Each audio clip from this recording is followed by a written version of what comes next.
창세기 2장 4절에서 17절입니다. 이것이 천지가 창조될 때에 하늘과 땅의 내력이니 여호와 하나님이 땅과 하늘을 만드시던 날에 여호와 하나님이 땅에 비를 내리지 아니하셨고 땅을 갈 사람도 없었으므로 들에는 초목이 아직 없었고 밭에는 채소가 나지 아니하였으며 안개만 땅에서 올라와 온 지면을 적셨더라. 여호와 하나님이 땅에 흙으로 사람을 지으시고 생기를 그 코에 불어넣으시니 사람이 생명이 되니라. 여호와 하나님이 동방의 에덴의 동산을 창설하시고 그 지으신 사람을 거기 두시니라. 여호와 하나님이 그 땅에서 보기에 아름답고 먹기에 좋은 나무가 나게 하시니 동산 가운데에는 생명나무와 선악을 알게 하는 나무도 있더라. 강이 에덴에서 흘러나와 동산을 적시고 거기서부터 갈라져 네 군원이 되었으니 첫째 이름은 비손이라. 금이 있는 하윌라 온 땅을 둘렀으며 그 땅의 금은 순금이요 그곳에는 베들레헴과 호마노도 있으며 둘째 강의 이름은 기온이라. 부스 온 땅에 둘렀고 셋째 강의 이름은 히데겔이라. 아스로 동쪽으로 흘렀으며 넷째 강은 유브라 되더라. 여호와 하나님이 그 사람을 이끌어 에덴 동산에 두어 그것을 경작하며 지키게 하시고 여호와 하나님이 그 사람에게 명하여 이르시되 동산 각종 나무의 열매는 내가 임의로 먹되 선악을 알게 하는 나무의 열매는 먹지 말라. 내가 먹는 날에는 반드시 죽으리라 하시니라. 아멘. 오늘은 12문 계속하겠습니다. 12문. 사람이 창조받은 지위에 있을 때에 하나님께서 저를 향하여 섭리하시는 중 무슨 특별한 행동을 취하셨습니까?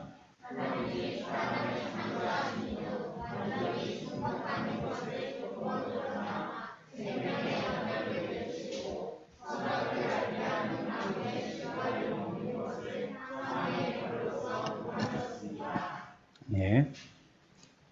하나님께서 이와 같이 통치하시고 다스리게 하시는 이 일들을 하실 때에 하나님이 주권적으로 하셨다라고 말씀드렸습니다. 우리는 더 좋은 자리와 더 편한 자리를 얻기 위해서 사람들한테 아는 사람을 찾아가고 또 그 사람에게 뇌물을 주고 해서 더 좋은 자리를 갖다가 얻게 되지만, 그러나 하나님께서 우리들에게 이와 같이 이 땅을 통치하고 다스리라라고 이렇게 하실 때 주님은 누구로부터 청탁받지도 않으셨고 뇌물을 받지도 않으셨어요. 그럼에도 불구하고 우리에게 하나님의 주권적인 하나님의 선하심을 따라서 우리에게 그와 같이 다스리고 또 통치하라라고 이런 일들을 하게 하신 것이다라고 얘기했습니다. 하나님께서 아담에게 하라고 하는 것과 하지 말라고 하는 것에 대해서 명령을 내리셨다라고 이렇게 얘기했죠. 이것도 주권적으로 하신 그런 명령이다라고 우리가 배웠습니다. 그래서 하나님의 말씀에 순종하고 기뻐하는 것이 우리들의 삶인 것입니다. 우리가 이전에 배웠던 것처럼요. 그의 기뻐하심을 따라서 우리들도 같이 기뻐하고 그의 길을 가는 길에 우리들도 같이 가는 것, 이것이 우리 성도로서의 삶이라고 그랬죠. 영생이라는 것은 그저 그 자리에 복음을 통하여서 얻게 되어지는 한 잔의 위안자 같은 그것이 영생이 아니고 주님과 항상 함께 있는 것, 그것이 영생이라 했습니다. 그래서 영생한다고 할 때는 우리가 주님과 함께 하는 것이다라는 이 개념을 반드시 가져야 된다라고 말씀드렸죠. 하늘나라에 가서 우리가 왜 영원히 살 수 있냐면 하나님과 영원히 함께 하기 때문인 것이죠. 하나님과 함께 하지 않는 것은 영생하는 것이 아니고 영생하는 것도 아닙니다. 그래서 우리가 영원한 삶이 되도록 하는 데에는 여러분들이 있는 여러분들의 생활의 처소에서 또 그 시간대에 주님과 함께 해야 되는 것이에요. 지금 이 시간에도 여러분이 같이 한 곳에서 모여서 예배하지만 여기서 우리가 주님과 함께 하면 이것이 영생의 예배가 되는 것이고, 주님과 함께 하지 않고 자기 나름대로의 무엇인가를 추구하고 있다면 또한 그것은 영생의 예배가 되지 못하는 것입니다. 그래서 하나님께서 아담에게 요청하신 것도 하나님을 떠나서 살지 말고 하나님과 버림받는 존재가 되지 말고 하나님과 함께하는 영생의 삶이 되도록 하라라고 말씀하신 것이다 라고 생각했습니다. 그래 이제 예수님도 그런 면에서는 그런 차원에서 우리가 생각할 때에 예수님이 하나님의 자녀로서 어디에서 무엇을 하시든지 늘 하나님과 동행하는 자의 삶을 살 수 있었던 것은 예수님의 모든 행로가 자기의 의지와 자기의 뜻대로 하신 것이 아니라 하나님의 뜻에 맞추어서 살고 그 뜻에 순종하는 삶이었기 때문인 것입니다. 그래서 예수님이 우리의 구세주가 될 수 있으셨던 것이고 그로 말미암아 우리를 구원하시는 구원주가 되셨던 것이죠. 우리가 이 면을 기억해야 되겠습니다. 오늘은요 조금 다른 차원을 좀 생각해 보아세요. 아담에게 순종을 요청하셨다라고까지 생각했고요. 하나님께서 세상을 지으시고요. 사람들에게 순종을 요청하신 것은 이것은 사람이 마땅히 해야 될 의무였다는 것 우리가 기억해야겠습니다. 다른 사람이 시킨 것도 아니고 창조주가 시키신 명령이죠. 하나님께 순종. 그것은 내가 하라는 것 하고 하지 말라는 것 하지 마 한 것 이것은 우리들끼리 서로 약속한 바가 아니라 하나님이 우리들에게 주신 그 부분에서의 순종을 얘기하는 것입니다. 그래서 우리는 가장 큰 약속은요 하나님과의 약속이죠. 하나님과 우리와의 어떤 약속을 했는가? 하나님이 우리들에게 어떤 약속, 우리끼리 하는 약속보다도요 하나님과 우리와의 약속이 어떤 것이냐 이것이 더 중요한 것입니다. 하나님께서 태초에 세상을 지으시고 마땅히 인간들을 지으신 다음에 순종을 요구하셨을 때 인생들은 여기에 순종해야 하는 것입니다. 그러니까 이것은 하나님과 함께 하면 영생이고 하나님과 함께 하지 아니하면 영생이 아니다. 다른 얘기하면 주님과 함께 하니까 행복이고 주님과 함께 하지 아니하면 불행이다라는 차원을 떠나서 이것 자체가 벌써 마땅히 해야 될 바라는 거예요. 행불행을 떠나서 마땅히 우리가 주님이 명령하셨으니까 우리 손은 해야 될 부분이다는 것을 얘기하는 것입니다. 그러니까 이걸 갖다가 안 하면 혼난다는 걸 갖다가 기억하다 보니까 안 했을 때 자꾸 하나님 앞에 우리가 뭔가 안 좋은 그런 상황으로 자꾸 치닫게 되어지는 거 불순종하면 벌 받고 또 어떤 큰 징벌이 내려지고 그러면 또 하나님과의 관계가 안 좋아지고 자꾸 이렇게만 생각하지 마시고 반대편을 생각하셔요. 하나님께 순종하면 이게 얼마나 우리들에게 큰 복인지 순종했을 때 그것이 하나님이 하라고 한 것과 하지 말라고 한 것을 잘 지켜 행했을 때 이것이 얼마나 큰 우리들을 지키는 것이고 우리들에게 위안을 주는 것인지 우리가 오전 시간에 배운 것처럼요. 성령이 교회에 하는 일이 그것이라 했잖아요. 교회에 지지하고 교회에 교훈하고 또 교회에 위안을 주고 또 교회에 교훈을 주고 하는 이런 것들이 전부 다 성령이 하시는 것이라고 했잖아요. 그러니까 우리가 그 명령에 순종하게 되어지면 이런 것이 전부 다 우리의 것이 되는 것입니다. 그 교회 안에 있게 되어지면 성령의 슬하에 있게 되어지면 우리들도 보호받고 위로받는 것이죠. 사람이 어떨 때 가장 행복하겠습니까? 물론 건강이 행복이다라고 얘기하는 사람도 있고 물질이 행복이다라고 얘기하는 사람들도 있고 자녀를 잘 키워야지 그것이 행복이다라고 얘기할 수도 있지만 성경에서 얘기하는 행복은요 사람이 하나님께 순종할 때 가장 행복한 것입니다. 자녀들이 그렇죠. 자녀들이 부모의 말씀을 잘 들을 때 가장 행복한 거예요. 우리가 아버지의 슬하를 떠나가지고 자기의 몫을 챙겨서 집을 나간 탕자라고도 부르고요. 돌아온 둘째 아들이라고 부르는 그 성경의 사건을 보아서도요. 자기는 자기 마음대로 하고 싶었던 것입니다. 자녀에게 부모의 유산을 물려주는 것은 부모가 돌아가셨을 때인 거예요. 근데 부모가 새파랗게 살아있는데 그런데 자녀가 부모가 돌아가셨을 때 자기의 몫으로 돌아오게 될 유산을 미리 땡겨서 달라고 해가지고요. 그걸 받아서 나가가지고 사업을 한 것도 아니고 허랑방탕하게 물론 장사나 뭘 해보려고 했겠죠. 그렇지만 부모에게서 떠났다는 것 자체가 부모를 함께하지 않고 부모를 무시하고 떠났다는 것 자체가 시작이 벌써 잘못된 거죠. 그렇게 하면서 돈을 갖다가 나가기는 얼마나 쉽습니까? 돈 나가기가. 들어오기가 힘들어서 그렇죠. 너무 쉽잖아요. 그리고 또 제가 가만히 생각을 해봤어요. 사기꾼이나 도둑놈들이요, 돈을 갖다가 일확천금을 벌잖아요. 또 우리는 애를 써도 뭐 100몇십만 원, 200몇십만 원 이거 갖고 벌벌 떨면서 그렇게 돈을 버는데, 사기꾼들, 도둑놈들은 한 번에 뭐 몇백억, 몇천억 이런 걸 들고 나르거든요. 그러니까 그 양심에 그렇겠구나 하는 생각이 들더라고. 저게 자기 돈이 아니라는 생각에 빨리 자기에게서 떨어뜨려 놔야 되겠다는 생각을 그 사람들이 갖겠구나라고 생각이 들었어요. 이게 내 돈이 아니니까요. 이거 내가 열심히 벌어서 성실하게 모은 내 돈이 아니고 그냥 사기쳐서 들어온 돈이니까 이게 원래 내 돈이 아니란 말이에요. 그러니까 이 돈이 나 가운데서 오랫동안 머물게 해서는 안 되고 빨리 이 돈을 갖다가 다른 데로 뭐 던져버리든지 어떻게 해버려야 되겠구나 하는 생각을 가질 것 같아요.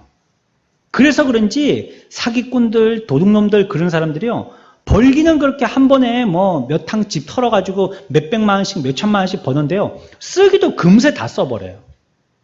아끼지를 못해요. 그렇게 해가지고 자기가 세상에 나가가지고 둘째 아들은 자기 마음대로 막 써버린 것입니다. 한 개도 모으지 않고 다 써버렸죠.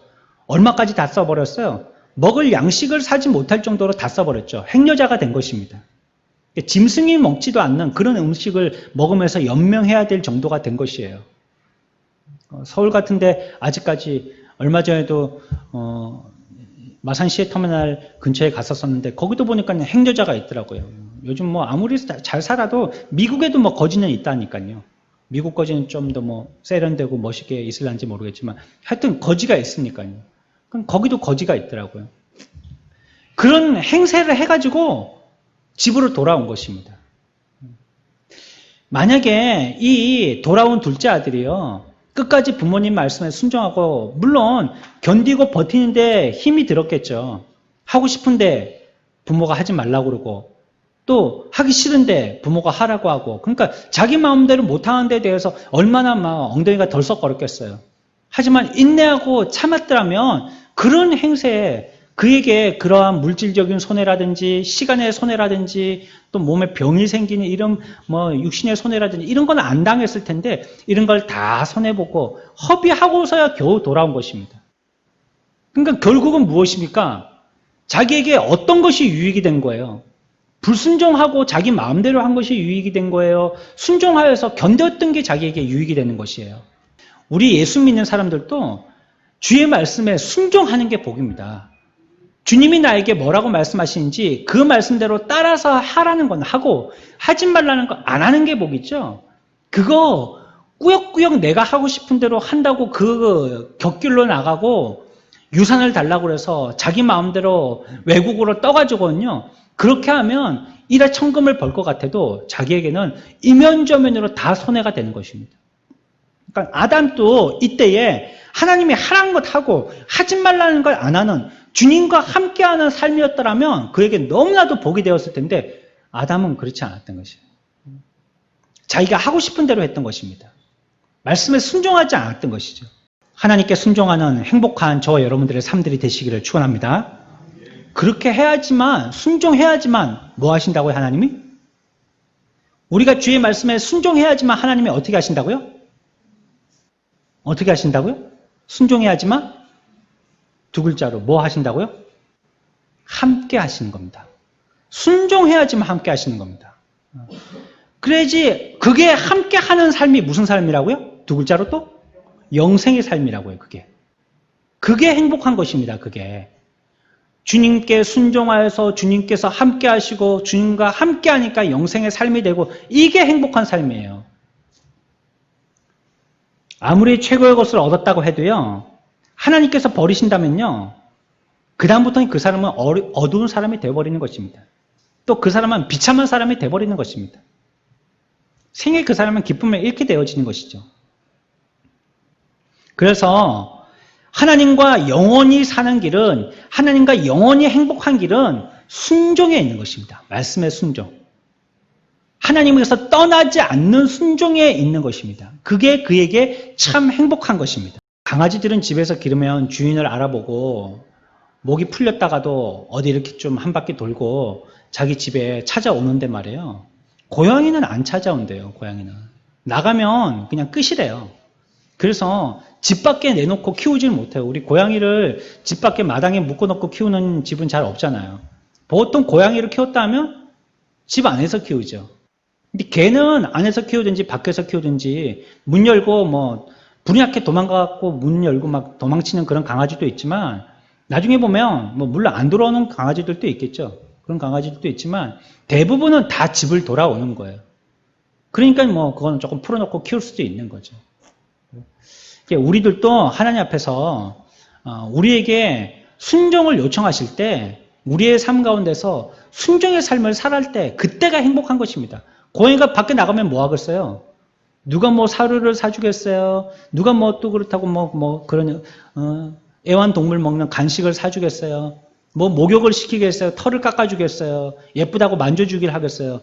전부 다 뭐 저리 가라고 그러고 또 행세도 지저분하고 그러니까 길고양이들은 못 먹고 못 쉬고 그러니까 수명이 뭐 2, 3년뿐이 안 된다 하더라고요. 집고양이들은 훨씬 오래 사는데 관리가 안 되니까 그렇죠. 그러니까 지가 나가고 싶어하고 문을 박차고 나가도 지한테는 결코 행복한 일이 못 되는 것처럼 우리들도 하나님과 함께하지 아니하면 그렇게 하면 영원히 기쁠 것 같아도 그것이 그 사람에게는 주님과 함께하지 아니하는 것이기 때문에 영원히 그 사람에게는 저주가 된다는 거 우리가 반드시 기억해야 할 것입니다. 그래서 주님을 벗어난 자, 주님의 말씀에 순종하지 아니한 자, 주님의 말씀에서 떠난 자는 불행하게 되는 것입니다. 그래서 끝없는 그 불행을 메우기 위해서 종살이하면서 사는 겁니다. 이걸 하면 또 행복해질란가 저걸 하면 행복해질란가 끊임없이 메꿔 보지만요. 그거는 밑빠진 독에 물 붓게 하는 것입니다.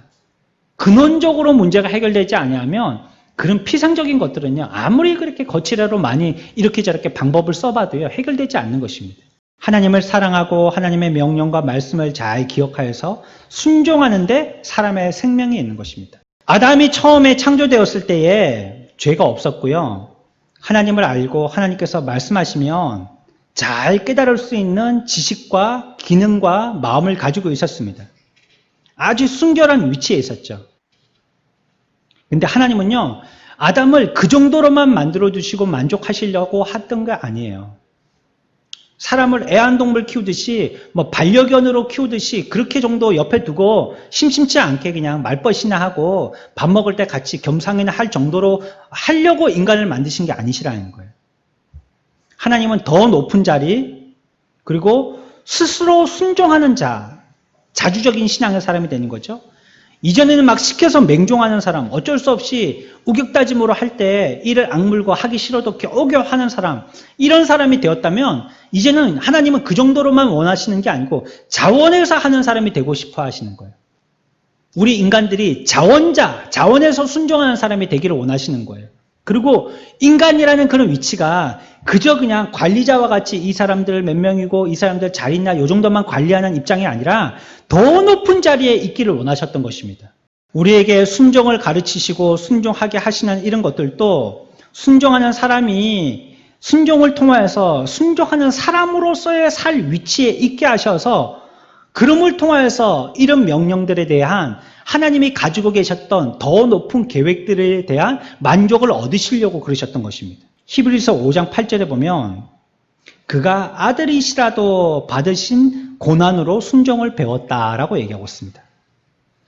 주님을 얘기하는 것입니다. 그래서 그분이 구원자가 되셨다는 것입니다. 예수님은 하나님의 아들이시지만 고난받고 순종을 배웠다라고 얘기하는 것입니다. 하나님의 뜻이 예수님을 구원자로 세우셨기 때문에 고난을 다 참고 하나님의 뜻을 순종해서 구원의 일을 다 이루신 것입니다. 그것을 순종을 배웠다 이런 식으로 표현한 것입니다. 그러니까 이렇게 잘 순종하는 분이 되셨기 때문에 그분이 구주가 되셨고요. 잘 순종하는 분이 되셨기 때문에 그분의 역할은 이 땅에서 십자가에 죽으시는 것으로만 끝나지 않았다는 것입니다. 아담을 만드셨을 때 그냥 말 잘 듣는 정도로만 만드셨다면 그냥 너는 에덴에서 그냥 이렇게 내 말 잘 듣고 예예 하면서 예스맨 돼가지고 잘 살아. 이게 만족할 만한 수준이셨을 텐데 그런 게 아니셨다는 거예요. 사람에 대해서도 그런 것도 아니고 하나님이 또 예수 그리스도에 대해서도 그런 것이 아니셨다는 거예요. 예수님은 어떻게 하셨죠? 자기의 사명은 십자가에 죽으셔서 인류를 위해서 구원자가 되시는 거였잖아요. 그 구원자가 되셨습니다. 순종하셔서 구원자가 되셨어요. 그런데 그걸로만 만족하신 게 아니란 말이에요. 하나님이 예수님을 어떻게 하셨습니까? 죽은 자를 다시 살리셨어요. 그 순종해서 죽는 걸로 만족하신 게 아니라는 거예요. 순종했더니 예수님을 살리시고 또 어떻게 하셨어요? 부활해서 또 승천해서 이제는 하나님 우편에 있게 하셨다는 말이에요. 하나님 우편에 앉았다는 것은 하나님하고 같은 레벨이다 이런 뜻입니다. 하나님하고 같은 급이에요. 하나님하고. 예수님이 하나님이에요. 같은 급이 되게 하셨던 거죠. 그러니까 이게 예수님이 그와 같은 순종의 삶을 사셨으므로 그 순종의 삶을 통하여서 고난으로 순종을 배웠다라고 말씀하셨잖아요. 그 순종함을 통하여서 그분이 이 땅에서 하나님께 순종하는 것만으로 끝나는 것이 아니라 승천하시기도 하고 하나님 우편에 앉아 계신 데까지 나아가도록 하신 거예요. 더 높은 수준에 이르기까지 예수님을 들어 높이신 것입니다. 이 일을 성령이 하시는 일이다라고 지난주에 또 배웠습니다. 그것과 같이 오늘날도 마찬가지입니다. 그분의 본이 우리들에게도 그대로 적용되는 것입니다. 우리들도 그냥 순종만 해서 예스만 하고 그냥 사는 정도로만 만족하시는 게 아닌 것이에요.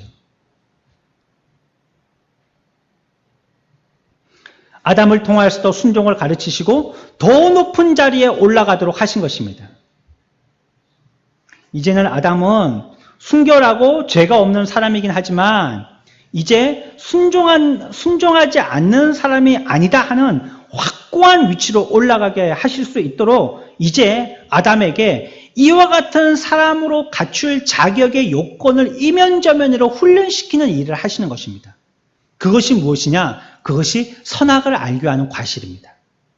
그러니까 사실은 선악을 알게 하는 과실을 세워두어서 이 사람을 시험에 빠뜨리려고 하는 것이 하나님의 목적이 아닌 거예요.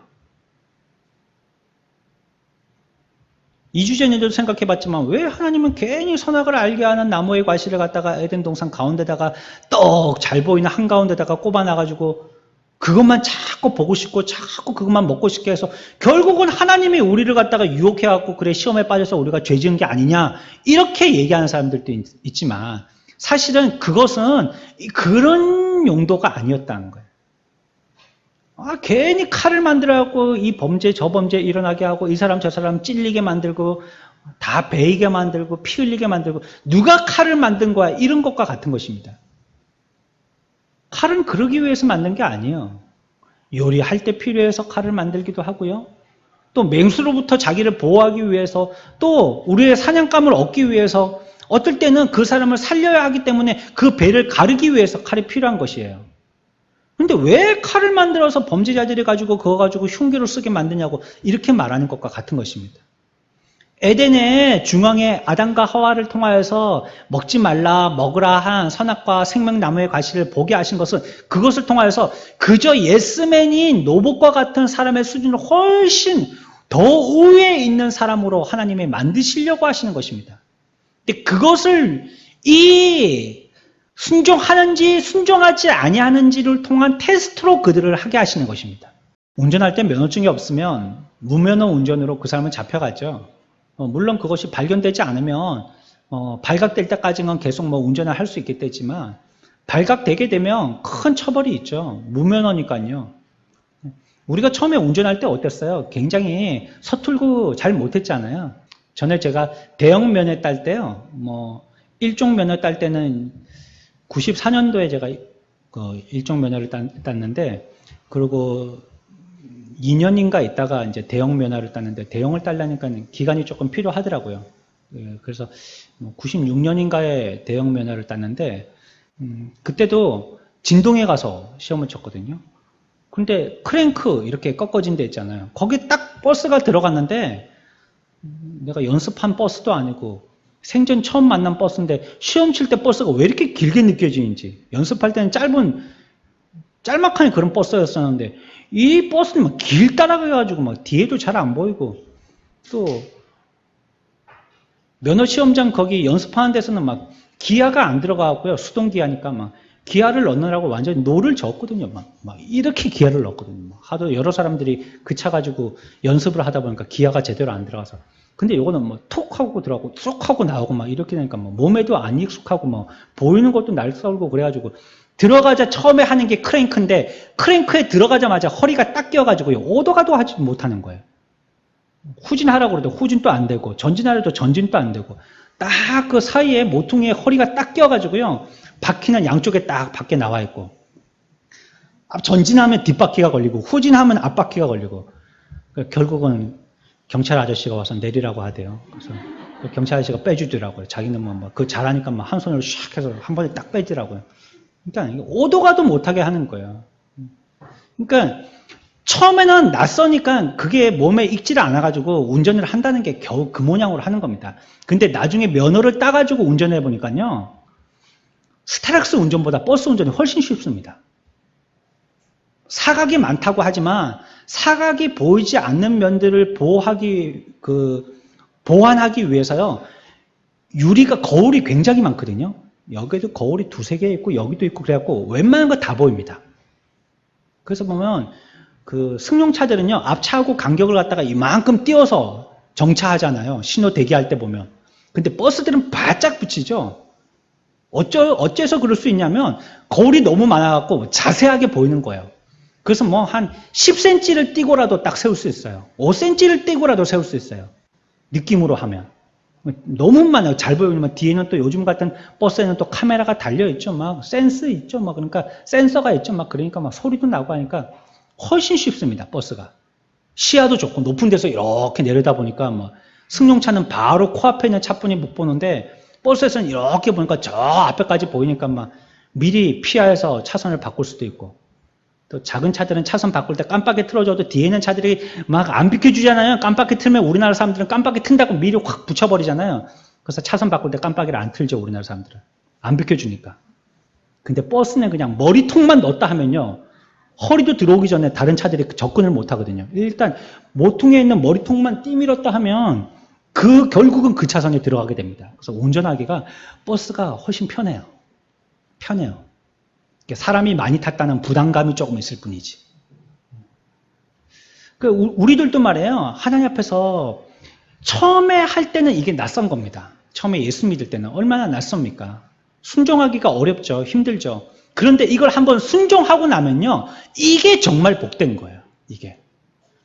여러분들이 주일날 처음에 예배 나와서 주님께 예배하고 뭐 이거 정말 힘들으셨을 거예요. 친구들이 뭐 어디 소풍 가자고 그러고 등산 가자고 그러고 뭐 개에서 어디 가자고 그러고 뭐 뭘 꽃구경 가자고 그러고 뭐 여름에는 어디 물놀이 가자고 그러고 그러면 뭐 여러분들 가자는 데가 얼마나 많겠어요. 그래서 주일 지키기가 힘들죠. 근데 나중에는요. 주일을 잘 지키고 나면요. 오지 말라는 게 더 힘듭니다. 교회를 오지 말라니 큰일 났네. 이렇게 됩니다. 사람이. 그게 뭐예요? 예스 하는 사람의 수준에서요.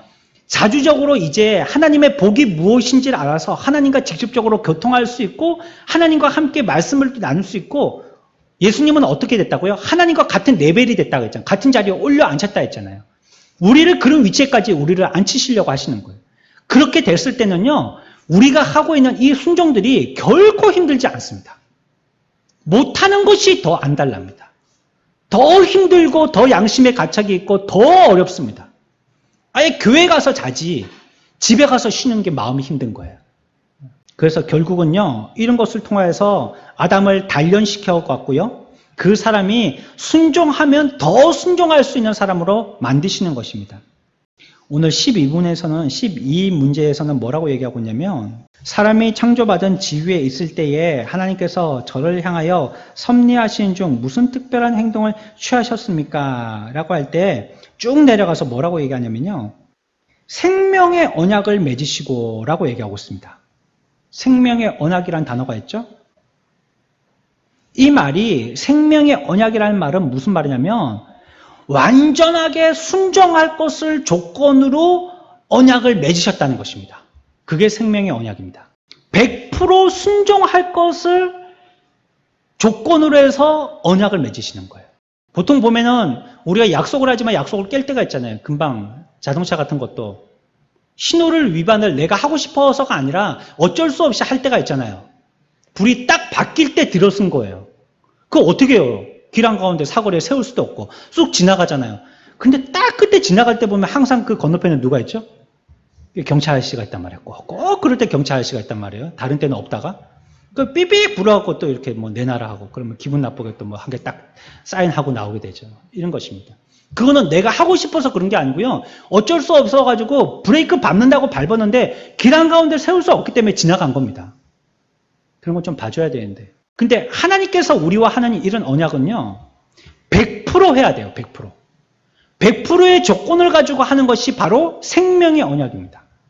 이거는 어기면 절대 안 되는 것입니다. 이 말은요. 여기 교리문답 12문에서 만드는 사람이 아무렇게나 지어 만든 단어가 아닙니다. 17세기 교회에서 내용을 알고요. 깨닫고 이 문답을 작성한 것인데요. 그 성경의 근거를 보면 호세아 6장 7절에 근거하고 있는 말씀입니다. 그들은 아담처럼 언약을 어기고 거기에서 나를 반역하였느니라 라고 호세아 6장 7절에서 얘기하고 있습니다. 그러니까 호세아는 북이스라엘의 선지자거든요. 근데 그때 자기 국민을 향하여서 한 말입니다. 아담이 언약을 어기더니 이스라엘과 유다인 너희들도 언약을 어겼구나 이렇게 얘기했어요. 호세아가요. 한 나라지만 우리나라처럼 이렇게 남북으로 나눠져 있었거든요. 그런데 이 두 나라가 다 언약을 어겼다라고 얘기하고 있는 거예요. 한 나라라도 좀 정신 차리고 언약을 지켜야 될 텐데 두 나라가 다 이 모양으로 언약을 어겼구나라고 얘기하는 것입니다. 언약이라는 것은요. 양 당사자가요. 서로 만나서 말하고요. 조건을 제시하면서 잘 지키자고 하면 조건을 제시한 대로 도장을 찍고 하는 것이지만 여기서는 그 형식이 뚜렷하지가 않아요. 뭐 도장을 찍은 것도 없고요. 뭐 종에다가 사인해가지고 서로 나눠 가진 것도 없어요. 하지만 분명한 언약은 언약이죠. 십계명 언약 같은 것은요. 두 돌판에 새겼다라고 얘기하고 있잖아요. 그거는 확실한 언약이라는 뜻입니다. 두 돌판에 새겼다는 것은. 둘 돌판이라는 거니까 우리가 생각하기에 1부터 5계명은 한 돌판, 6부터 10계명은 또 한 돌판 이렇게 생각하지만 분명한 것은 아니죠. 우리가 본 게 아니기 때문에. 하지만 성경에 근거한다면 아마 한 돌판에 10가지, 다른 돌판에 10가지 똑같이 새겼을 것이라고 생각하는 것입니다. 우리가 은행 가서요. 전기요금 냈어요. 그러면 은행 직원이 청구서 다 가져가나요? 5,000원 내면서 청구서를 냈어요. 그러면 은행 직원이 거기 도장 찍고 뭐 해줍니까? 뭐 해줘요? 찢어서 주죠? 뭐 줍니까? 영수증 주잖아요, 영수증. 잘라서 주잖아요. 그게 언약이죠. 언약의 확증이죠. 이 사람이 전기세 냈어요. 이 은행에 냈어요. 그리고 내가 수납했어요. 도장 꽝 찍고 그 증거로 돈 받고 나머지 청구서 받고 잘라가지고 영수증은 그 사람한테 주는 것입니다. 십계명도 아마 10가지가 그런 식으로 한 가지는 하나님께 한 가지는 사람들에게 주는 언약으로 똑같이 기록되었을 거라고 생각이 되어져요.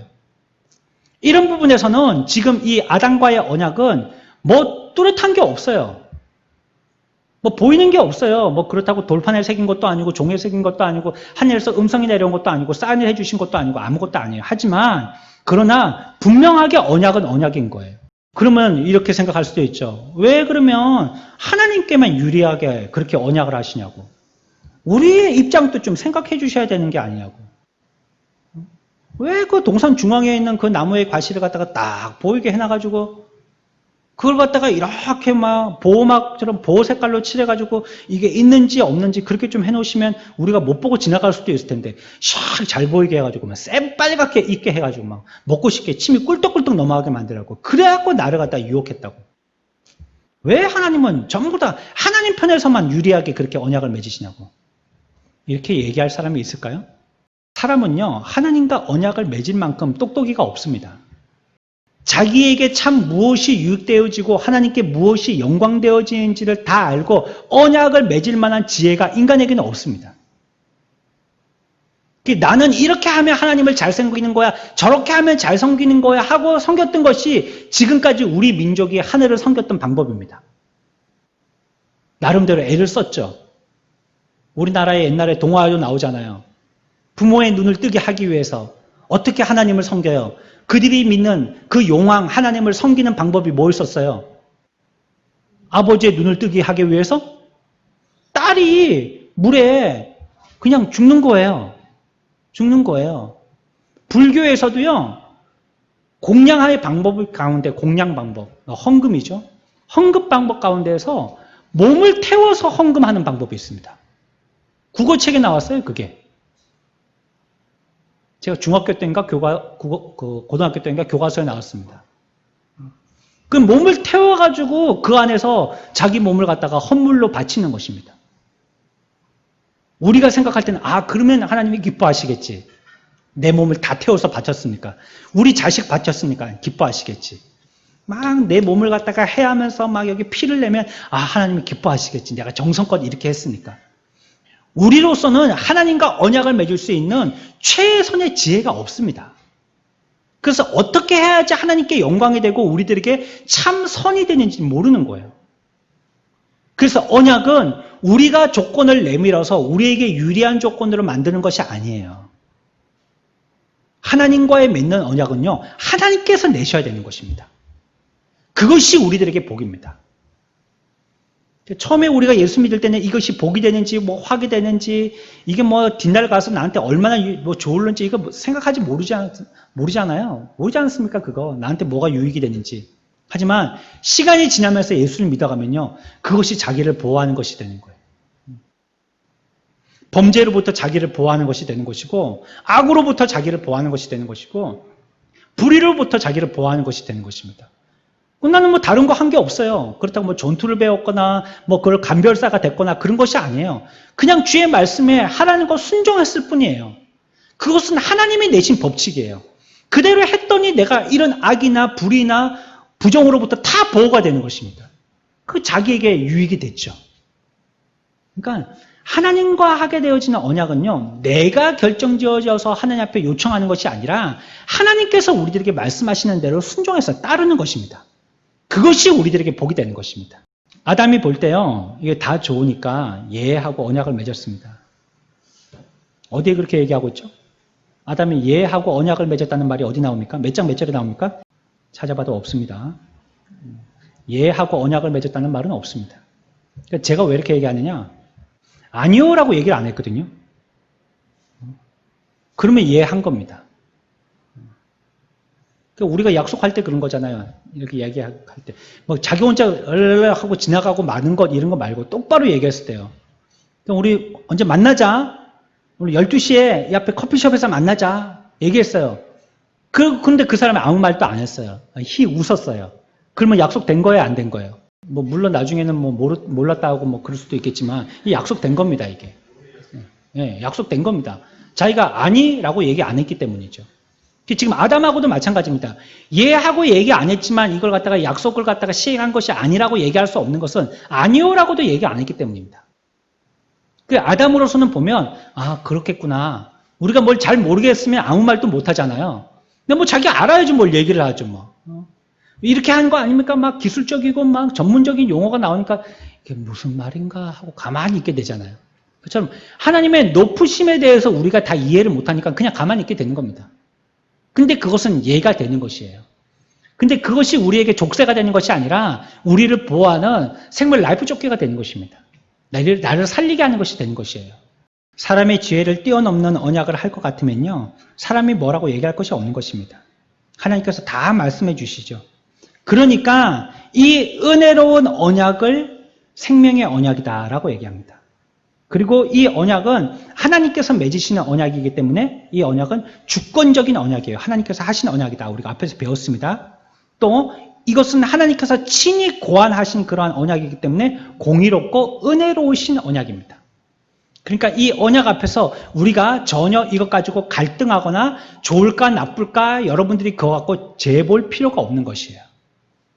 하나님의 말씀에 순종하면 무조건 우리들에게는 이것은 공평한 것이고요. 무조건 우리들에게는 은혜로운 것입니다. 결국은 그렇게 되는 것입니다. 분명히 그렇게 되는 것입니다. 이걸 그럴까 아닐까 이것을 시험하라고 우리들에게 주신 것이 아닌 것이에요.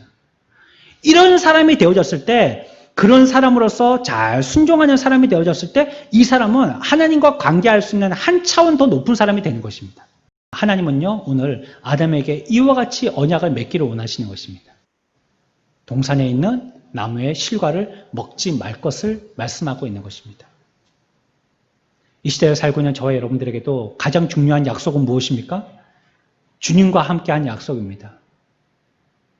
주님과 우리와 신앙생활 할 때 우리가 고백하면서 주님 앞에 우리가 우리의 삶을 두고 맹세했던 언약들인 것입니다.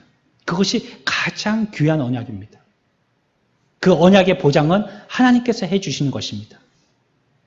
이 시대를 살고 있는 저와 여러분들이 하나님 앞에서 이 언약의 수호자들이 되어져서 좀 더 나은 은혜의 언약으로 나아갈 수 있는 저와 여러분들의 삶들이 다 되시기를, 한 주간 되시기를 축원합니다.